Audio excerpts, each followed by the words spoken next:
Hey, what's up, Já-vair? And everyone else. You guys are all awesome. Thank you for being here. I love you guys. And as always, I get to do a birth chart breakdown. Even though I really love doing synastry, sometimes it's a little bit more important to check out your own personality, to get to know yourself, because self is most important in the first place. So this is probably the first video we should have done together, bro. But here we are now, so we get to do this now. So here we are.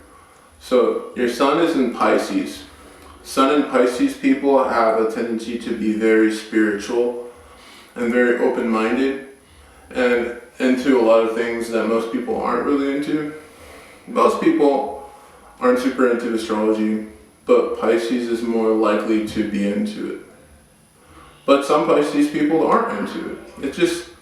It just depends on what your affinity is, what your karma is like for this lifetime type of life. So, aside from that, your rising is in Taurus. Taurus rising energy. I would like to say Taurus rising energy is really passionate and it has a veneer of stability. So you have a veneer of stability and steadfastness.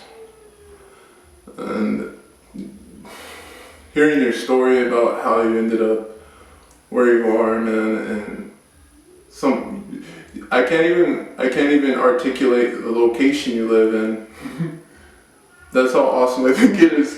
I really respect the fact that you're like way out in Mexico, somewhere really far off. I think that's so awesome, and you're just so easily adapted to it. Like, oh, well, I'm stuck here right now during COVID. Oh well. I'm just going to make the most of it. That was really awesome. I really loved hearing that. Your moon is also in Taurus. So you have that steadfastness in your moon too, with thinking. So your rising is your veneer, your sun is what you exude outwards, and then your moon is what you have inside of your mind and your heart, okay? So emotionally, you have this Taurus energy also. So you're very stable-minded, very strong and functional. And when that storm comes, you run towards it, you run through it. And you're not intimidated by, oh, this person feels this way about me. Oh, well, I just ran through them. Oh, this person feels this way. You know, you just destroy things, which is really cool. And, you know, it can be bad too. Bull in the China shop phrase, that's a bad phrase. But yeah, you have a lot of stability. That's what Taurus exudes. They exude stability and financial abundance. So that's really cool. So you have this steadfastness that's really empowered. Mercury is a planet of communication. So you talk with people about things that are spiritual. And you're really good at that, my friend. I respect that part about you, for sure. I wish I could learn to do some stuff like that. In a more intricate way, you know? Like by saying stuff like, I can help you with developing your brain by doing stuff, you know, teaching Reiki and stuff like that. Stuff like that is really cool, and I respect that type of vibe, and perspective on stuff like that is really awesome. So grateful you're here, man. So you see through Pisces' eyes. That's what Mercury does. Mercury sees things. So you're seeing through this Pisces vision. So when you look at people, you see auras, you see energy flow. When I just started talking about Mercury, I just felt like energy exuding through your perspective of me looking at me as a human type of vibe. So that's really cool. Highly respectable.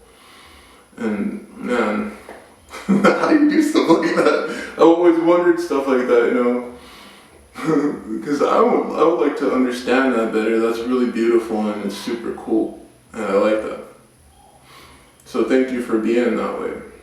Your Venus is in Aquarius, and Venus Aquarius energy breaks down like this. So Venus is a planet of relationships. It's the planet of accentuating emotional connectedness.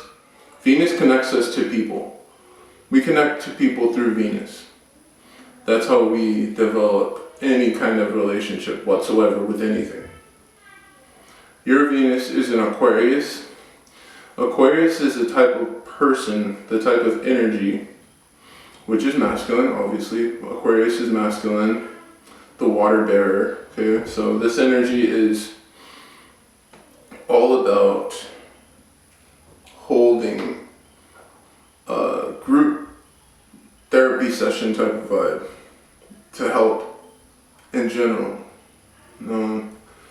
Holding political type of things. Okay, so your Venus has this politics vibration about it, because Venus in Aquarius is the politician. Okay, so they do things that are strange also, but they also work really super duper hard. Yeah, so Aquarius works super hard and they focus on politics very well. So that's how your energy is. You focus on politics super awesome, and you are very good work ethic wise. Okay, what to say about Aquarius' style? Aquarius style goes above and beyond the average style. For some signs, usually the Aquarians are the type of people that have piercings on their face and have a bunch of tattoos and stuff like that. Sometimes it just depends, but yeah, style-wise, Aquarius likes things that are strange. So Venus energy associated with Aquarius would mean that you lean towards things that are a little strange, and they make you a little excited because they're cool, which is awesome. Next we have Mars. Up there you have Taurus Mars. Taurus Mars is into... Okay, so Mars energy is represented by how aggressive you are in life. How many things you do aggressively in life. Your Mars being in Taurus, which is ruled by Venus, Taurus is very calm and very straightforward, and they do go through things. If something approaches them and most people feel intimidated, Taurus goes straight through it. So when things that make you uncomfortable come up to you, you just go straight through them. That's your personality, that's what you do. Because of your Mars in Taurus, you just don't give a damn, just straight through it, man. Every time, nothing stops you. So that's positive vibe, for sure. It's very empowered. So Aries, Jupiter is a planet of growth. Jupiter is a planet of growth. So for you to grow in life, be aggressive. I remember you're asking me what you should do with videos and stuff. Dude, if you want to, I would suggest doing stuff on YouTube. But that's just me, like, mouthing off, because I talk a lot. But I would suggest definitely doing stuff on YouTube, because I think there might be a bigger fan base on YouTube. But I'm not for sure about that. I think it depends on how active you are on it. So that's a big thing. How active do you want to be? So Jupiter is a planet that has to do with growth through being active in Aries. Because Aries is a planet that's just firing through stuff. Just as soon as something comes up that intimidates Aries, they just try to hit it, like back up type of vibe. So that translated through your Jupiter in Aries, I would say definitely try to be more aggressive towards the things that you want, and just attack things that you want, man. For sure. Just thinking that makes me excited for you. That's really cool. And your Saturn is in Sagittarius, which is okay, the preacher, big deal, right? So you talk a lot. You talk a lot about what you know. You're going forward. Your goal is always in front of your face. And that's the reason why you're so so preachy because you're so blunt and you're so preachy, but you have purpose because you're always moving forward. And that's really good. That's key in life, to move forward and to stay blunt. And I get that aspect. I get that aspect of your personality for sure, because I resonate with it, because my Saturn is in Sagittarius as well. I get that. You gotta stay blunt and move forward. And you take your experiences with you and you use them to go through things so that you can stay empowered. And you don't lose or forget anything that happens to you. You know, that's awesome. And the rest of these planets aren't really relevant, but we'll play with them after we look at your 10th house, which is in Aquarius. Okay, your 10th house has to do with work. 10th house has to do with work. Your midhaven has to do with working. So your 10th house is in Aquarius, meaning that when you go to work, your work usually has to do with people around you communicating with you. Like, for example, me suggesting, do videos on YouTube. I would love to see a video that you made on YouTube. Okay, I would love to see that. Okay, I don't care if it's new or old, I don't care how blurry the image is, I just would like to see that. Because I think that you're badass, and I love listening to you and your perspective. And I think that you're really inspiring. And I want to be the type of person, I want to be the friend, Javier, I want to be the classmate that pushes you forward. I want to push you up. I want to lift you up, my friend. I want you to learn more about yourself. And I want to learn more about me by helping you to learn more about yourself. And please drop me some comments about what your opinions are. And man, I can't wait to talk to you later, man. I hope you have a great rest of your day. But before I go, we're going to talk about Uranus, Neptune, Pluto, Lilith, and North Node, okay?